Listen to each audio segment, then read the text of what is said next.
విద్య, ఉద్యోగ, స్థానిక సంస్థల ఎన్నికల్లో బీసీలకు 42% రిజర్వేషన్లు అమలు చేయాలని డిమాండ్ చేస్తూ బహుజన లెఫ్ట్ పార్టీ రాష్ట్ర కమిటీ పిలుపు మేరకు సోమవారం కామారెడ్డి జిల్లా కార్యాలయం ఎదుట బీఎల్పీ జిల్లా కమిటీ ధర్నా నిర్వహించారు. తమ డిమాండ్లతో కూడిన వినతి పత్రాన్ని జాయింట్ కలెక్టర్కు అందజేశారు.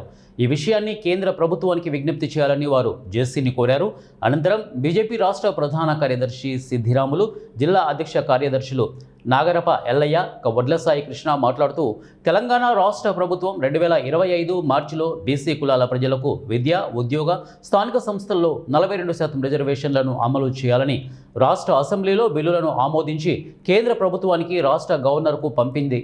ఈ ప్రభుత్వం ఈ ఆమోదాన్ని పంపి 7 నెలలు కావస్తున్నా కేంద్ర ప్రభుత్వం వద్ద అది పెండింగ్లోనే ఉందని, ఈ నేపథ్యంలో రాబోయే శీతాకాల పార్లమెంటు సమావేశంలో బీసీ బిల్లులను 9వ షెడ్యూల్లో చేర్చేందుకు వెంటనే చర్యలు తీసుకోవాలని కేంద్ర ప్రభుత్వాన్ని డిమాండ్ చేశారు.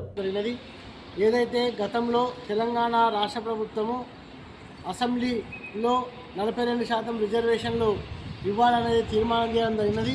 కానీ ఇవాళ కేంద్రంలో ఉన్నటువంటి ఎన్డీఏ బీజేపీ ప్రభుత్వం 42% రిజర్వేషన్లు ఆమోదం చేసి ఇవాళ 9వ రాజ్యాంగ షెడ్యూల్లో పొందుపరిచి 42% రిజర్వేషన్లు ఇవ్వాలా.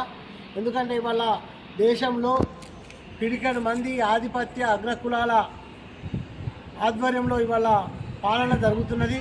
కానీ ఇవాళ 93% ఉన్న ఎస్సీలు, ఎస్టీలు, బీసీలు, మైనార్టీలు 93% ఉన్న వాళ్ళ బహుజనులకి వాళ్ళ రాజ్యాధికారం రాలేదు అంటే మరి 63% ఉన్నటువంటి బీసీలకు కనీసం 42% రిజర్వేషన్లు ఇవ్వాలని తెలంగాణ ప్రభుత్వం ఏ నిర్ణయం అయితే తీసుకుందో ఆ నిర్ణయాన్ని మా బీఎల్పీ పార్టీ సాధారణంగా ఆహ్వానిస్తున్నది.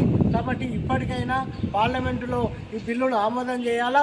లేని ఎడల తెలంగాణ ఉద్యమం ఏ విధంగా అయితే